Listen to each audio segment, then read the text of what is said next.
ការអប់រំបណ្ដុះបណ្ដាលនៅប្រទេសកម្ពុជាចំនួនដើមពឹងផ្អែកទាំងស្រុងទៅលើព្រះសង្ឃនៅតាមទីវត្តអារាមនានាការសិក្សានៅក្នុងវត្តនេះ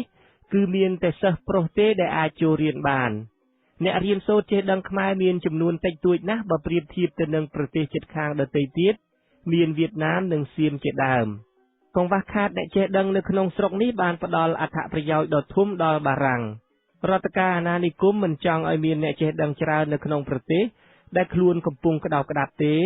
ព្រោះគេខ្លាចអ្នកចេះដឹងទាំងនោះបង្កចលនាជាតិនិយមប្រឆាំងនឹងអំណាចរបស់ខ្លួនចក្រភពអង់គ្លេសដែលដាក់អាណានិគមលើប្រទេសឥណ្ឌាជាដើមមានការព្រួយបារម្ភមិនតិចទេនៅពេលដែលអ្នកផ្សព្វផ្សាយសាសនាបើកសាកលវិទ្យាល័យ3នៅប្រទេសឥណ្ឌានៅក្នុងឆ្នាំ1857លោក Curzon តំណាងចក្រភពអង់គ្លេសប្រចាំប្រទេសឥណ្ឌានាសម័យនោះខ្លាចក្រែងការសិក្សាបែបលោកខាងលិចនៅក្នុងសាកលវិទ្យាល័យទាំងនេះធ្វើឲ្យជនជាតិឥណ្ឌាយល់ដឹងថាប្រទេសរបស់ខ្លួនត្រូវគេរំលោភលោកមេបញ្ជាការ Arthur MacArthur និយាយថាការក្តោបក្តាប់ចិត្តរបស់មនុស្សគឺជាវិធីមួយនៃការឈ្លានពានកាន់កាប់ប្រទេសដទៃដូចនេះគេត្រូវតែចាត់ទុកការអប់រំថាជាអាវុធរបស់រដ្ឋការអាណានិគមបារាំងទទួលយកទ្រឹស្ដីនេះមកអនុវត្តលើប្រទេសទាំង3នៅឥណ្ឌូចិនដែលខ្លួនកាន់កាប់នៅទសវត្សរ៍ឆ្នាំ1930បារាំងបានបិទសាលានៅតាមខេត្តមួយចំនួននៃប្រទេសវៀតណាមដែលហេតុថាអ្នកចេះដឹងវៀតណាមនៃសាលាទាំងនេះឈប់ធ្វើស្រែឈប់លក់ដូរហើយនាំគ្នាធ្វើសកម្មភាពបដិវត្តប្រឆាំងនឹងបារាំងវិញចំពោះបារាំងស្ថានភាពអប់រំនៅស្រុកខ្មែរខុសប្លែកពីស្ថានភាពនៅវៀតណាមរហូតមកដល់ទសវត្សរ៍ឆ្នាំ1930ទៅហើយ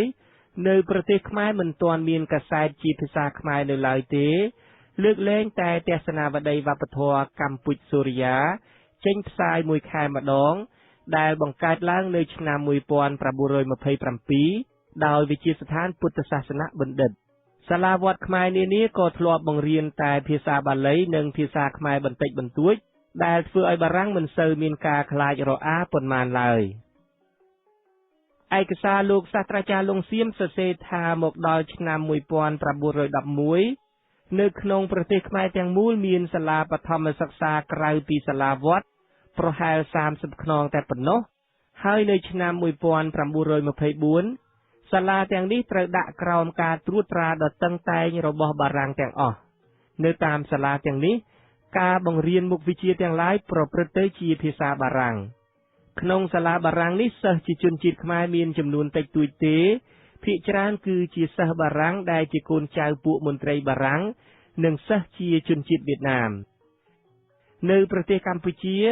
សាលារៀនដែលបង្កើតឡើងដោយក្រុមអ្នកផ្សាយសាសនាក៏មិនសូវរីកដុះដាលដូចនៅវៀតណាមប៉ុន្មានដែរព្រះពុទ្ធសាសនាបានចាក់ចូលជ្រៅទៅក្នុងសង្គមខ្មែររួចទៅហើយដែលធ្វើឲ្យសាសនាកាតូលិកមិនចូលទៅលុកលុយបានឡើយនេះជាកត្តាមួយទៀតដែលធ្វើឲ្យមានសាលាតិចនៅប្រទេសកម្ពុជាព្រះស៊ីសុវត្ថិជាមហាក្សត្រដែលទ្រង់ចាត់ទុកការសិក្សាអប់រំជាកត្តាសំខាន់ក្រោយពេលបានឡើងសោយរាជ្យនៅឆ្នាំ1904ព្រះអង្គទ្រង់បានចាត់ឲ្យសង់សាលារៀននៅក្នុងបរិវេណព្រះបរមរាជវាំងដើម្បីផ្ដល់ការសិក្សាដល់បុត្រាបុត្រីនៃព្រះញាតិវង្សានុវង្សនិងកូនចៅពួកនាម៉ឺនក្នុងវាំងនៅពេលចាប់ផ្ដើមដំបូងសាលានេះមានសិស្សចំនួនតែ29នាក់ទេតែក្រោយមកសាលានេះបានរីកកាន់តែធំឡើងយ៉ាងឆាប់រហ័សព្រះបាទស៊ីសុវត្ថិទ្រង់មិនចេះភាសាបារាំងស្ទាត់ជំនាញណាស់ណាទេតែព្រះអង្គបានបញ្ជូនបុត្រាព្រះអង្គឲ្យទៅបន្តការសិក្សានៅក្នុងប្រទេសបារាំងក្នុងនោះមានទាំងព្រះអង្គម្ចាស់មុនីវង្សដែលជាអនាគតព្រះមហាក្សត្រឡើងសោយរាជ្យបន្តពីព្រះអង្គផង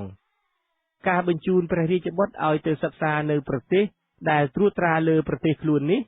ជាទម្លាប់របស់ព្រះមហាក្សត្រខ្មែររួចទៅហើយកាលពីប្រទេសខ្មែរនៅក្រោមការគ្រប់គ្រងរបស់ប្រទេសសៀម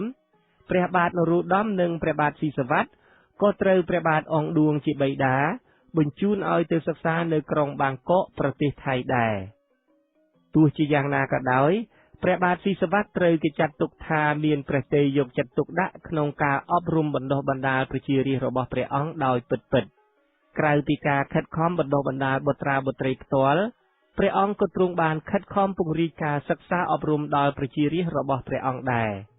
ព្រះអង្គទ្រង់ត្រាស់បង្គាប់មេវត្តទាំងអស់នៅទូទាំងរាជាណាចក្រកម្ពុជាឲ្យបើកសាលាដើម្បីផ្ដល់ចំណេះវិជ្ជាដល់កុលបុត្រកុលធីតាខ្មែរជាទូទៅតាមរាជបញ្ញត្តិរបស់ព្រះអង្គចុះថ្ងៃទី11ខែមេសាឆ្នាំ1912ឪពុកម្ដាយទាំងអស់ត្រូវបញ្ជូនកូនប្រុសស្រីរបស់ខ្លួនដែលមានអាយុចាប់ពី8ឆ្នាំឡើងទៅឲ្យចូលសាលារៀនបើពុំនោះទេនឹងត្រូវទទួលទណ្ឌកម្មជាទម្ងន់